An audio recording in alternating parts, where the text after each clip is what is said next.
Bonjour à toutes et à tous. Alors aujourd'hui on va faire quelque chose d'un peu particulier, on va aller sur le terrain, on est en forêt, on va s'intéresser aux champignons. Non pas pour faire des omelettes ou des choses comme ça, mais pour en faire des charmes, pour les incorporer à votre pratique magique. Donc on va aller faire un petit tour directement sur le terrain et on s'arrêtera en fonction de ce qu'on va trouver, sachant qu'évidemment on va être soumis du coup aux aléas du hasard, parce qu'il n'a pas plu beaucoup ces derniers temps, donc il n'y a pas grand chose. On va essayer de faire avec ce qu'on a. Alors, petite recommandation d'usage avant de partir. Qu'est-ce qu'il faut pour ramasser des champignons et pour affronter la forêt en règle générale? Alors déjà, vous allez prévoir des bonnes bottes parce que c'est souvent un terrain qui peut être boueux, qui peut être un peu accidenté, donc essayez de prévoir des chaussures en conséquence, des chaussures de marche et surtout des chaussures imperméables. Ensuite, couvrez-vous parce que dans les bois il fait souvent assez froid. N'oubliez pas que c'est toujours à l'ombre, c'est jamais chauffé par le soleil, donc prévoyez quand même une petite laine, des vêtements qui craignent pas forcément trop, pour ne pas vous retrouver avec des vêtements tachés ou déchirés par les ronces. Ensuite, pour la récolte proprement dite, vous allez prendre un panier. Alors j'insiste un peu là-dessus, c'est pas une insistance de bobo, c'est pas pour faire bien, c'est parce que le panier est tressé, il est plein de jours, on voit au travers. Il va permettre à vos champignons de se ressemer parce que leurs spores vont pouvoir passer entre le tressage du panier et se ressemer. Donc au fur et à mesure que vous allez récolter, vous allez semer des spores un peu partout derrière vous et vous allez permettre aux champignons de se régénérer. En plus, le sac plastique a tendance, casse-toi, a tendance à écraser le champignon et à le faire moisir, donc préférez toujours un panier. Ensuite, il vous faudra l'arme, un canif de poche, un couteau pliable de ce type-là. Alors, il y a deux écoles. Comme pour les ampoules qu'on perce ou qu'on perce pas, il y en a qui coupent le champignon, il y en a qui ne le coupent pas. Après, moi, tout dépend du champignon. Quand je peux couper à la main, je coupe à la main. Quand je peux couper au couteau, je coupe au couteau. Donc après ces quelques recommandations, je vous propose de me suivre et puis d'aller faire ce petit tour avec moi. Allez, on y va, on se retrouve tout à l'heure. Bye! Alors, on a du bol. Le premier qu'on a trouvé, c'est sans doute le plus populaire de tous, celui que vous allez reconnaître pratiquement à coup sûr. C'est tadam, la manite tue-mouche. Alors, celui-ci, il est tout jeune. Alors, il va être facile à identifier. Donc, on reconnaît le fameux chapeau rouge à pois blancs. Alors, en fait, ce ne sont pas des pois, ces petites taches blanches. En fait, c'est un reste d'une enveloppe membraneuse qui enveloppait le champignon quand il était très jeune. Enveloppe qui ne grossit pas avec le champignon, donc qui a cédé quand il a poussé et qui a laissé des petits restes un peu partout. Donc on va le regarder de plus près. On le coupe. Alors si vous en cueillez, vous allez voir que ça a une texture assez dégueulasse. C'est gluant comme champignon. Alors là on le voit pas, mais d'ordinaire ils ont un anneau autour du pied. Là il est encore trop jeune pour que ça se voie. Faites attention parce qu'après la pluie, certaines de ces membranes peuvent tomber. Vous voyez que ça s'enlève. Je peux les enlever si j'en ai envie. Oui, je peux les nettoyer. Donc ces champignons peuvent devenir orangés, voire blanchâtres après une forte pluie, parce qu'ils ont aussi tendance à se décolorer. Donc il faut faire attention à ne pas les confondre avec certaines autres amanites qui peuvent être comestibles, comme l'amanite des Césars, qu'on appelle aussi l'oronge. Non pas l'orange, mais l'oronge. Ce champignon-là, évidemment, il est vénéneux, il est toxique. Il a des effets hallucinogènes assez dégueulasses. Il va vous donner des maux de ventre abominables. Il peut éventuellement entraîner la mort. C'est pas systématique, mais il vous rendra tellement malade que vous n'aurez plus envie d'en manger. Sachant que même cru, même cuit, la toxicité reste. Elle s'amenuise un petit peu quand on le sèche à la dessiccation. Donc ce champignon, vous allez pouvoir l'utiliser dans un sachet une fois sec. Moi c'est ce que je fais personnellement. Vous pouvez même le fumiger. Alors faites-le à l'extérieur, parce que la fumée de champignon, la chemelle sévère. Ça, il aime. Donc c'est un champignon, c'est champignon magique par excellence si vous voulez. C'est celui qui fait voyager entre les mondes. C'est un support de divination, c'est un support de magie, c'est un peu la mandragore du monde des champignons. Vous pouvez l'ajouter à toutes vos préparations pour rajouter un petit soupçon de pouvoir, un petit soupçon de magie. Moi je l'utilise beaucoup pour tout ce qui est bannissement, protection, quand j'ai besoin d'un gros nettoyage. Tout ce qui est accroître le pouvoir aussi, donc si vous faites des rituels pour accroître vos dons psychiques ou pour éventuellement ouvrir votre troisième œil, susciter des rêves prémonitoires, ce genre de choses, c'est ce champignon-là qu'il vous faut. Donc celui-ci, en fait, si vous voulez, c'est un peu le must-have. Si vous devez en retenir qu'un, vous retenez celui-là. Et bien on va essayer d'aller voir si on en trouve d'autres. Celui-ci, on le met dans le panier et on va voir un peu plus loin. À tout à l'heure. Alors, petite parenthèse dans cette vidéo, nous sommes au milieu d'une futée de bouleaux. Bouleau blanc, Betula alba de son petit nom latin. Donc il faut savoir, si vous cherchez de la Manitue-mouche, parce que je suis sûre que bon nombre d'entre vous vont en chercher à la suite de ça, que la Manitue-mouche en général elle aime beaucoup le bouleau. Donc si jamais vous avez des bois de bouleau vers chez vous, vous pouvez toujours aller voir. Ici vous voyez, avec ce bouleau en parfaite symbiose, on a deux magnifiques spécimens bien adultes qui sont bien arrivés à maturité, qui sont vraiment superbes. Celui-ci, plus jeune, est encore en dôme. Celui-ci commence à s'aplatir, sachant que ce sont des champignons qui peuvent devenir très grands, atteindre une trentaine de centimètres de hauteur facilement avec un chapeau très plat, très étendu. Et qu'en général, là où il y en a une, il y en a beaucoup. Donc si vous trouvez un coin, n'hésitez pas à en ramasser. C'est un champignon qui se ressème très bien de lui-même, qui a un mycélium relativement court. Donc c'est pour ça qu'il est relativement groupé. Voilà pour celui-ci. Alors deuxième champignon qu'on peut aussi trouver, alors celui-ci va pas être très représentatif parce qu'il était déjà coupé de terre quand je l'ai trouvé, donc il est dans un état assez pitoyable, il faudra me croire sur parole. C'est une coulmelle, une lépiote élevée. Alors c'est un champignon qui ressemble un petit peu à une amanite puisqu'il a un grand pied avec un anneau, donc vous voyez qu'il reste quelques restes ici, qui sont assez, malheureusement il est dans un triste état. Il a quelques taches sur le chapeau, donc ils sont un petit peu semblables à celles qu'on a vues tout à l'heure de l'amanite. Dans son état normal, ce champignon a un chapeau un peu grisâtre avec donc ces petites taches dessus. Là il a jauni à cause d'une feuille qui était posée dessus, ça le fait ressembler à une amanite citrine, c'en est pas une. Donc du coup celui-ci, je vous conseille quand même d'aller voir sur un livre à quoi ça ressemble vraiment avant de le cueillir. La lépiote élevée ou coulmelle, c'est tout à fait comestible, donc celui-ci, pour l'intégrer à votre pratique, vous aurez le droit de le manger. La lépiote élevée, comme son nom l'indique, elle est très haute, elle a un parasol, donc moi je l'utilise en protection avant tout, un peu comme un toit qui va venir couvrir. En plus c'est un champignon qui peut être très joli, bon là il est vilain comme tout parce qu'il est très abîmé, ça doit faire quelques jours qu'il a été coupé, mais c'est un champignon qui représente un toit en fait, si vous voulez. Donc je vais l'utiliser pour tout ce qui a trait au foyer, pour tout ce qui a trait à la protection. Et puisque c'est un champignon qui est très élevé, je l'utilise aussi en offrande divine. Donc c'est un champignon qui va vers le ciel, très aérien, que je lie un peu à l'élément air, de par sa couleur grise et de par sa hauteur. Et un champignon que je vais lier à toutes les pratiques un petit peu plus élevées. Si vous pratiquez la haute magie par exemple, c'est un champignon qui peut tout à fait s'intégrer à vos pratiques. Pour des protections spirituelles, non pas matérielles mais plutôt spirituelles, c'est un champignon qui conviendra tout à fait. Voilà pour celui-ci, et à tout à l'heure pour un suivant. Alors, troisième champignon, on a encore un vénéneux cette fois, une amanite, une autre amanite, probablement la plus vénéneuse d'entre toutes.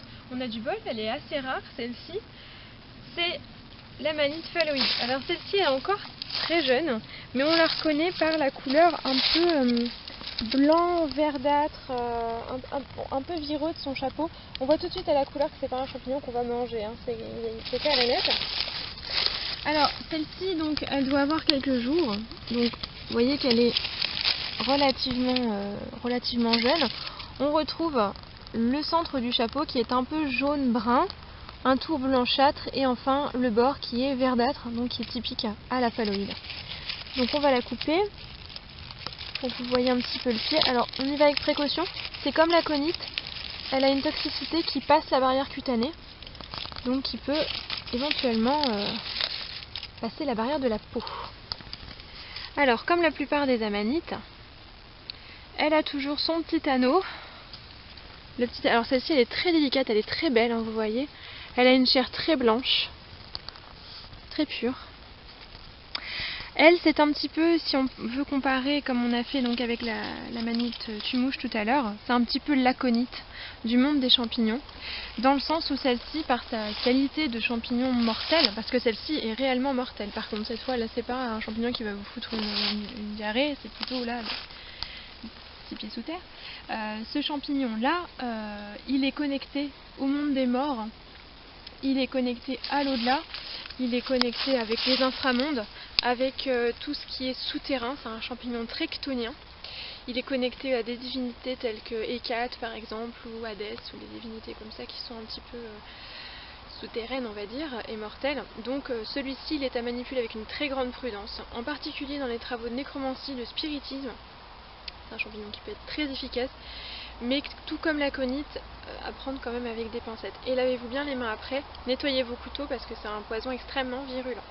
Voilà, vous êtes prévenus. Alors, quatrième petit champignon, donc cette fois un champignon comestible très moyen, qui pour ma part pas terrible, c'est la russule. Alors, une variété de russule moins bonne que la russule dorée ou la charbonnière au niveau goût, mais qui est quand même intéressante, c'est la russule rouge. Alors c'est un champignon qui est un peu rouge rosé, avec des lamelles bien blanches, une chair très blanche aussi. Donc celui-ci, moi je l'emploie un petit peu pour tout ce qui va être, tout ce qui va nécessiter la couleur rouge, justement la couleur qui se diffuse. Comme pour la force, comme pour la sexualité, comme pour la passion, ce genre de choses. C'est un champignon très martien, dans le sens évidemment associé à la planète Mars. Donc un champignon qu'on va pouvoir utiliser pour accroître ce genre de choses, pour se donner du courage, pour se donner de la force, pour se donner de l'aplomb, pour se gonfler un petit peu, par exemple avant une épreuve, avant un entretien d'embauche, ce genre de choses. Donc c'est un champignon qui peut être intéressant. Sachant qu'il peut éventuellement être consommé, soyez sûr de ce que vous ramassez parce qu'il y a plusieurs variétés de russules, certaines sont vraiment pas bonnes. Donc vérifiez toujours bien avant de consommer un champignon qu'il s'agit de la variété que vous pensez, pour ne pas faire d'erreur. Voilà pour celui-ci. On continue dans la lignée des amanites avec une troisième variété qui est celle-ci.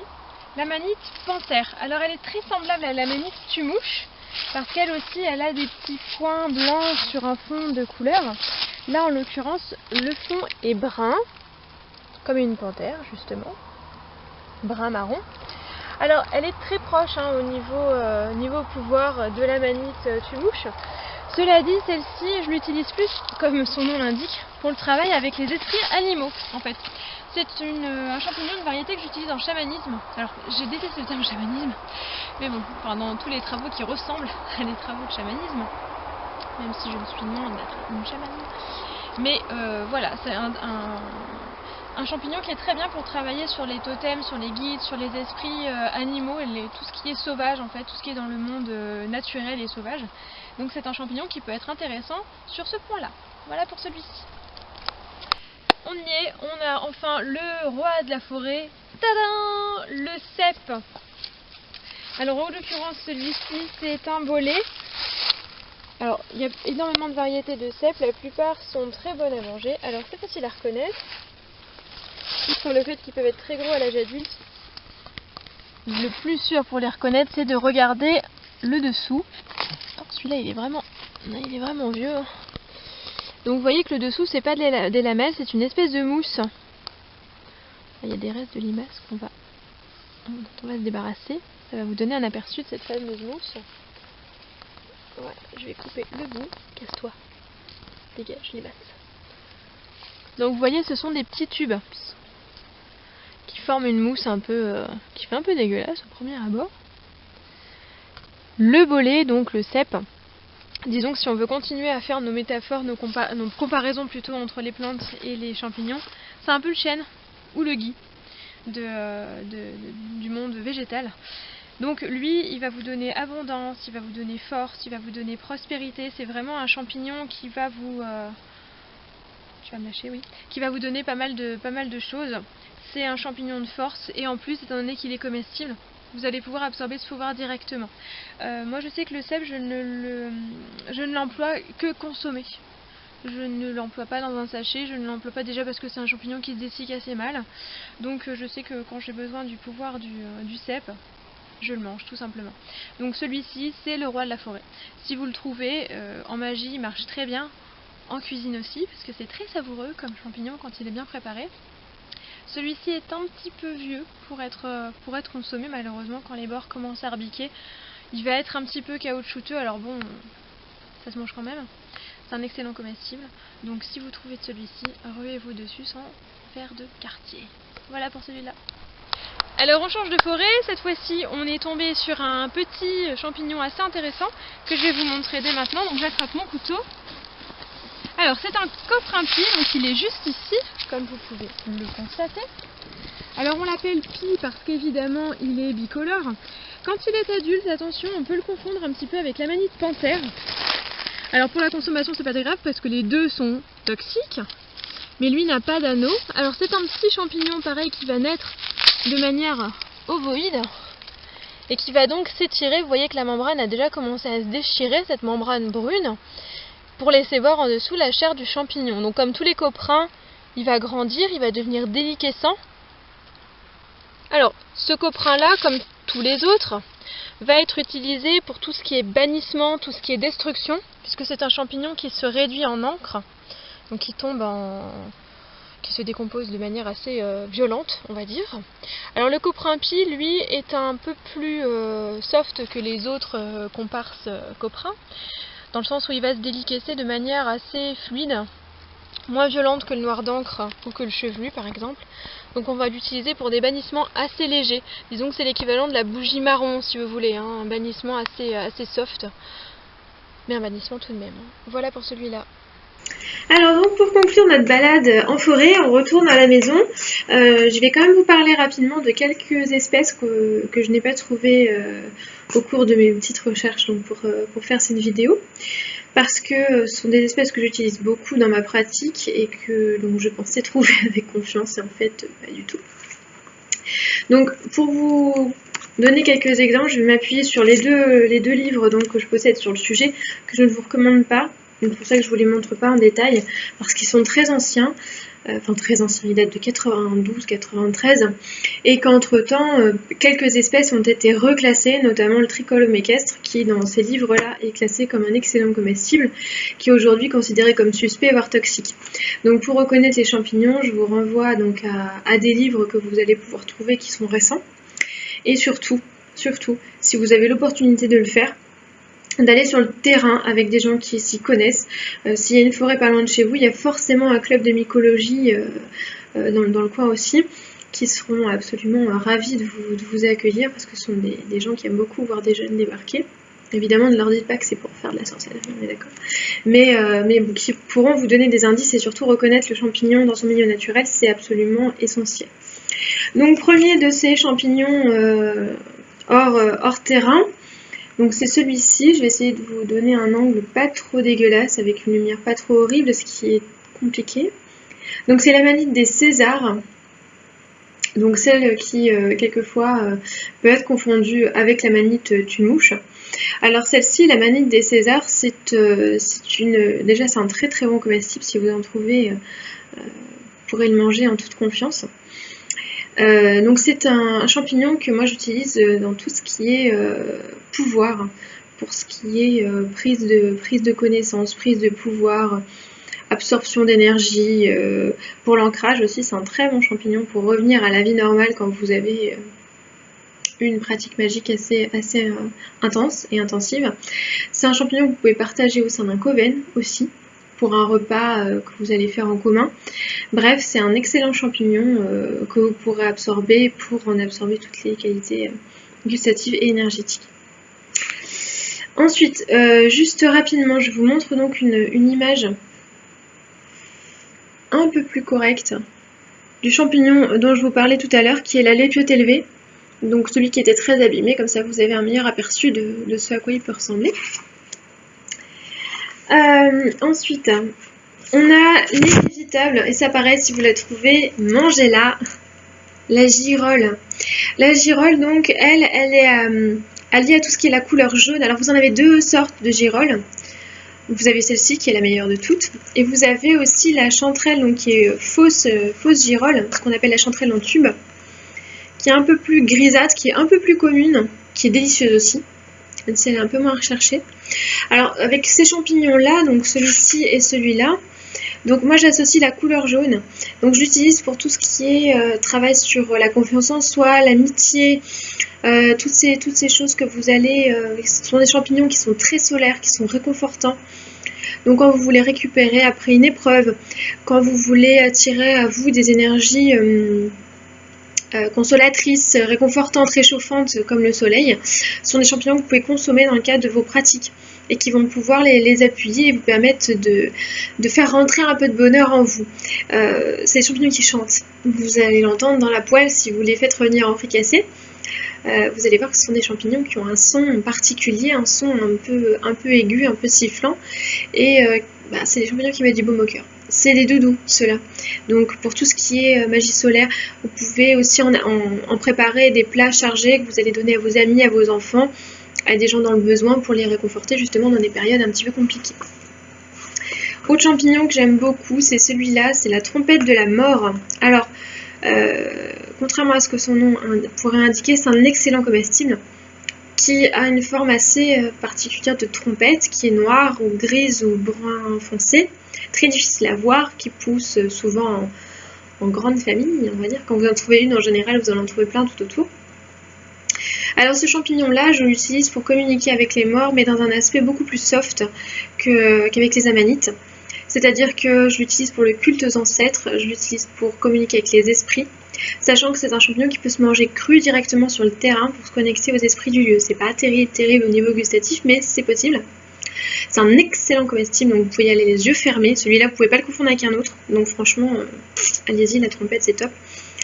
Dans tout ce qui est donc communication avec les animaux totems aussi, pourquoi pas, chamanisme, edge witchery, c'est un très bon champignon qui se plie à beaucoup de pratiques, qui est pas excessivement octonien, malgré sa connexion avec les inframondes, parce qu'il a un petit côté assez lumineux, assez musical lui aussi, et par conséquent beaucoup plus léger, donc vous pouvez utiliser celui-ci sans beaucoup d'a priori ni de...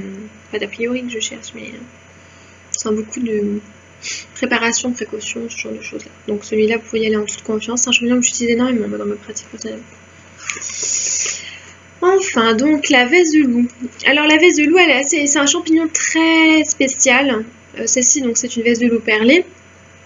C'est un comestible, certaines ne le sont pas, donc attention avant de les consommer. Et elles ne sont comestibles qu'à l'état très jeune, parce qu'en vieillissant, elles se remplissent de poudre. Quand vous allez leur donner un coup de pied, elles vont dégager un nuage de poudre marron. Donc ce champignon-là, moi je l'utilise à l'âge adulte, donc au moment où il dégage de la poudre, pour tout ce qui est rituel de vérité, pour faire sortir la vérité, démasquer les menteurs, ce genre de choses-là. Parce que c'est un champignon qui joue sur les apparences, qui a une apparence extérieure tout à fait trompeuse par rapport à ce qu'on peut trouver dedans. Donc moi je l'utilise pour mettre en lumière des choses qui me paraissent un peu obscures, des choses qui me paraissent un peu nébuleuses, un peu embrouillées. Donc c'est un champignon qui peut être très très bien pour ça, sachant qu'évidemment vous ne le consommerez pas quand il est à maturité. On est d'accord. Donc pour être sûr, si jamais vous voulez en consommer de celui-ci, prenez un spécimen jeune qui est encore en forme de petite boule et coupez-le avec votre couteau d'abord pour vérifier qu'il est bien blanc à l'intérieur, qu'il est rempli de chair et non pas de poudre. Enfin pour finir, désolé pour le changement de lieu, il y a eu des petits soucis techniques. Alors un autre coprin, donc différent de notre coprin pie, c'est, je ne sais pas si vous voyez bien, c'est le coprin chevelu. Alors je vous montre celui-ci parce que, donc comme je disais au sujet du coprin pie, les coprins sont d'une variété déliquescente qui part en encre. Il y a d'ailleurs un autre cousin de celui-ci qui s'appelle le coprin noir d'encre. Donc c'est-à-dire que tout le bord de leur chapeau part en... Super, je le permets. Marque-page, part en une espèce d'encre assez gluante quand le champignon vieillit. Sachant que cette encre, moi je l'utilise pour une pratique un petit peu particulière qui est le scrying. Alors je le fais rarement parce que ce moment est assez court chez le champignon, ça dure de quelques heures à une journée seulement, donc il faut faire vite. Quand j'ai la chance d'en trouver, je prends quelques gouttes et donc je les fais tomber dans de l'eau. Alors soit un bol d'eau chez moi, soit carrément une flaque d'eau directement sur le terrain. Et donc j'interprète les motifs pour faire de la divination. En fait, c'est une pratique un petit peu primaire, un petit peu ancestrale, mais qui marche très très bien quand on fait de la magie naturelle. Donc voilà, celui-ci peut être intéressant pour ce genre de choses. Autre champignon qui peut être pas mal, donc c'est l'Ipholum en touffe, qui est ici, qui comme son nom l'indique pousse Entouf. Alors, il est relativement répandu, celui-ci. Je suis assez surprise d'ailleurs de ne pas en avoir trouvé sur le terrain. En général, il pousse sur les souches. Ça fait des HLM de champignons très étendus. Celui-là, évidemment, il est lié au groupe, il est lié à la famille, il est lié au coven, il est lié aux amis, il est lié à toute la notion de groupe en général. Par exemple, si vous faites un charme pour une famille ou pour un groupe de personnes, vous pouvez très bien déposer ce charme dans une touffe d'Ipholum pour lui ajouter cet effet de masse, cet effet de groupe qui est propre à ce champignon-là. Vous pouvez l'utiliser pour lier des liens entre des différents membres d'une fratrie, entre différents membres d'une fraternité, d'un cercle d'amis, etc. C'est vraiment un champignon pour qui l'effet de groupe marche beaucoup et est très symbolique. Ensuite, donc, un savoureux, encore une fois, dont il existe deux variétés, donc ici et là, c'est le pied de mouton, qui est très facile à reconnaître parce que en place des lamelles, il a comme des petits stalactites, si vous voulez, des petites pointes qui lui tombent sous le chapeau. Alors ça, c'est un champignon qui a une chair très douce, qui est très très bon. Moi, je l'adore, personnellement. Donc je vais utiliser pour tout ce qui est notion de douceur, d'innocence, de soin, mais un côté un peu doudou, dans tout ce qui est guérison, dans tout ce qui est soin de l'âme aussi, y compris pour les enfants, y compris pour les personnes âgées, les gens qui sont un petit peu sensibles, qui sont un peu fragiles. C'est un champignon qui peut vraiment aider à porter plein de belles choses, de bonnes choses bien calmes, bien apaisantes. Donc qui pour ça peut être vraiment sympa à exploiter. Je lui lis voilà tout ce qui est aussi protection des victimes dans les affaires un petit peu judiciaires, si on veut, ou dans les affaires de harcèlement, ce genre de choses. Si vous voulez protéger quelqu'un qui se fait embêter par quelqu'un d'autre, vous pouvez très bien utiliser le pied de mouton pour ça, ça marche extrêmement bien. Enfin, les deux derniers champignons ne sont pas dans ces livres-là, je ne sais pas pourquoi d'ailleurs, c'est des champignons qui sont pourtant faciles à voir. Ces champignons un peu particuliers. Le premier est un champignon que vous ne pouvez pas confondre avec un autre parce qu'il a une couleur vraiment spéciale, c'est le Clitocybe améthyste. Comme son nom l'indique, c'est un champignon qui est de couleur violette. Alors lui, je l'utilise en substitut, si vous voulez, à l'améthyste, quand je veux lui donner une notion un peu plus végétale. C'est-à-dire que c'est un champignon qui a des hautes vibrations spirituelles. Qui est tout à fait indiqué que dans la divination, par exemple, si vous voulez accroître les dons de divination, vous pouvez même, vu qu'il est très très fin, vous pouvez le faire sécher très facilement, le glisser avec vos instruments de divination pour les nourrir, pour les soutenir, ça marche très très bien. Donc voilà, quand vous voulez utiliser quelque chose de plus végétal, de plus organique, si vous voulez, plus poudreux, si on veut, que l'améthyste, vous pouvez très bien utiliser ce champignon-là, ça marche extrêmement bien pour tout ce qui est spirituel, divination, clairvoyance, vous pouvez le glisser sous votre oreiller pour faire des rêves lucides, tout ce genre de choses-là, c'est un champignon qui s'y prête très bien. Et enfin le dernier, mais non des moindres, c'est un champignon très particulier qui a un drôle d'air, un drôle de look, c'est la clavère élégante. Alors, elle a un aspect très, très différent des autres. C'est un champignon de souche qui pousse en général sur le bois mort et qui ressemble plus à une algue qu'à un champignon. Vous allez faire une recherche Google, vu que je mets les noms en sous-titres. Pour vous faire une idée, c'est très difficile à décrire. C'est comme plein de doigts multiples qui poussent. On l'appelle aussi la menotte à cause de ça, justement à cause de sa forme de main. Elle est donc il y en a plusieurs variétés, il y en a une qui est jaune très vif, une qui est un peu plus grise. Donc celle-ci, moi je l'utilise pour tout ce qui est rituel de ligature, d'attachement, de lien, pour remplacer les nœuds magiques. Donc ce sera un nœud que vous n'aurez pas besoin de défaire. Quand on fait de la magie des nœuds, de la magie avec des cordes, on a forcément besoin à un moment ou à un autre de défaire le nœud. Là, le champignon s'en chargera en se décomposant. Donc c'est aussi un moyen de nouer quelque chose en attendant que le moment soit venu pour qu'il se dénoue de lui-même. Donc pour tout ce qui est attachement, que ce soit positif ou négatif d'ailleurs, vous pouvez tout à fait lier une mauvaise habitude, vous pouvez tout à fait lier deux personnes ensemble. Par exemple, on peut très bien imaginer utiliser de la clavère élégante lors d'une cérémonie de handfasting par exemple, ou de mariage, si vous voulez faire un mariage païen. C'est des choses qui sont tout à fait possibles. Si vous faites une cérémonie pour créer un coven, ça peut aussi être une manière de lier le coven symboliquement. Vous y mettez de la gérole pour l'aspect solaire, pour l'aspect amitié. Vous y mettez de l'ifolamantouf pour le côté groupe. Vous liez le tout avec une clavère et vous avez un rituel complètement à base de champignons qui peut être tout à fait envisageable. Voilà donc pour cette magie des champignons. Encore désolée pour l'arrière-plan désastreux de cette fin de vidéo. J'espère que ça vous aura plu. Si vous avez des remarques, des questions, des critiques, n'hésitez pas à m'en faire part en dessous. Je me fais toujours une joie de lire vos réactions. Et puis, si ça vous a plu, pourquoi pas envisager par la suite une deuxième mouture au fil des saisons, parce qu'il y a aussi des champignons hors automne. Et puis, voilà, j'espère que ça vous sera utile dans votre pratique et que vous aurez appris 2-3 trucs grâce à votre visionnage. Merci à tous et en attendant, portez-vous bien. À bientôt.